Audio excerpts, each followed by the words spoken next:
the seller can't sell his house because title did not come out clear. That's a big issue. And we So see the it all the seller is time. not allowed to sell his house because there are liens and judgments on his house. So I had a seller, Sam. His car broke down.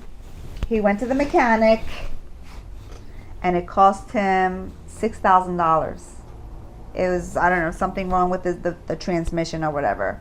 He couldn't pay it. He's like, you know what? You never told me that this is going to cost me this much. I know I signed to give you the go-ahead to do it, but I'm not paying you. 10 years later, Danielle, 10 years later, he wanted to sell his house and it went into a title search.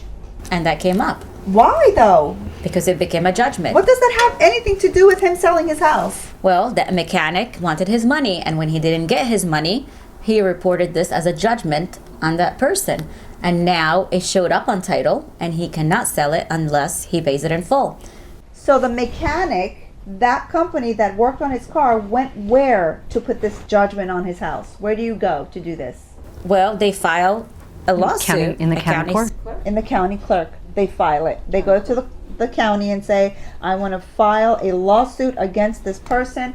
And a lot of times, he didn't know about it either. A lot of times these homeowners don't know that they have liens and what is that other one called? Judgments on their homes. So how can a homeowner find out before they list their home? Can they just come directly to title, to you and say, hey, can you do a search on my house, please? Well, we can. It will cost them a little bit of money to do a full search. What's a little bit of money? Like, are we talking 1,000 to 5,000? I mean, I know everyone's situation is different. Yeah, but I mean, judgment search on the person's name itself, it's very cheap. It could be $10 just to run his name if he wants to confirm.